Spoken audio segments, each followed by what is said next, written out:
On a dark moonless night in the Igbo village of Umwama, the air was thick with whispers. Something strange had happened, something that sent chills down everyone's spine. The giant Iroko tree at the heart of the village had started to glow. This tree was ancient, its roots deep in the soil of their ancestors, and now it pulsed with an eerie, golden light. Kofi, a curious and bold young boy, couldn't ignore the mystery. The elders had warned everyone to stay away, but Kofi felt a pull, a strange urge to find out what secrets the Iroko tree was hiding. That night, while the village slept, Kofi slipped out of his mother's hut.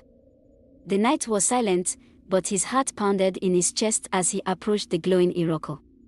The light seemed to beckon him closer. With trembling hands, Kofi touched the tree's glowing roots. Suddenly, the ground beneath him crumbled, and he tumbled down into darkness. But instead of hitting the cold earth, Kofi found himself in a strange, glowing chamber deep beneath the Iroko. The air was thick with the scent of incense, and the walls were woven from the tree's roots. Kofi realized he had entered the spirit world, a place where the living rarely tread. In the heart of this glowing chamber stood the spirit of Kofi's great-grandmother, Mama Nkechi, a woman known in life for her wisdom and strength. Her spirit shimmered with the same golden light as the tree. She looked at Kofi with kind but serious eyes and spoke of a great danger. "The light of the Iroko is fading," she said in a voice that echoed like the wind through the leaves.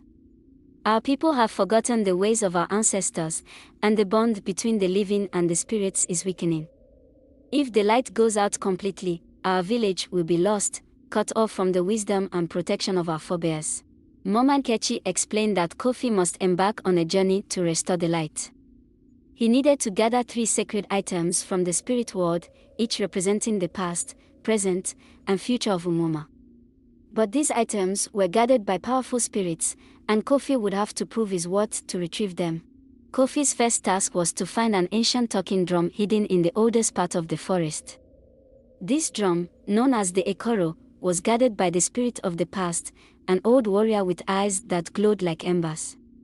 The spirit challenged Kofi to recall the stories of Umwama, stories of warriors, healers, and the wise elders who built the village. Kofi, who loved listening to tales of the old days, spoke with passion and knowledge. He recited the story of how the first palm tree was planted, how the village survived the great drought, and how his great-grandmother led the village through a time of war. The spirit, satisfied, gave Kofi the Ekoro, which symbolized the village's rich heritage and the strength of their ancestors. Kofi had to find a sacred herb called Enchuanwu, known to ward off evil spirits. It grew in a hidden grove, deep within the forest, protected by the spirit of the present. This spirit was a beautiful maiden with skin like the night sky and eyes like the morning sun. She tested Kofi's understanding of the balance between man and nature. "Can you find the Enchuanwu without disturbing the other plants and creatures of the forest?" she asked. Kofi, with deep respect for the land, moved carefully through the grove, mindful of every step.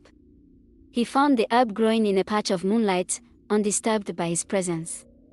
The spirit smiled and handed him the Enchuanwu, representing the village's present connection to the earth and their way of life. Kofi had to cross a river that sparkled with the light of 1,000 stars to meet the spirit of the future.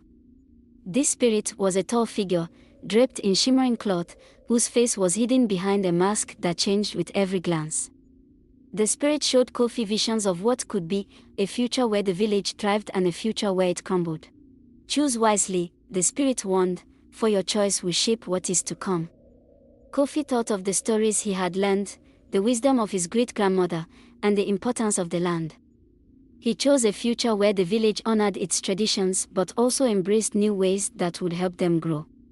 The spirit, pleased with his choice, gave him a crystal that sparkled like the evening sky, symbolizing the potential of Umwama's future. With the Ekoro, the Enchuanwu, and the crystal in hand, Kofi returned to the glowing chamber beneath the Iroko. Mama Nkechi placed the sacred items around the roots of the tree, and immediately, the golden light blazed brighter than ever. It shot up through the Iroko's massive trunk and out through its branches, filling the night with warmth and light. Kofi climbed out of the chamber to find the entire village gathered around the Iroko, their faces bathed in its golden glow. He told them of his journey and the lessons he had learned from the spirits. The villagers, moved by Kofi's bravery and wisdom, vowed to honor their ancestors, to remember their traditions, and to walk the path he had chosen for them. From that night forward, the Iroko tree never dimmed.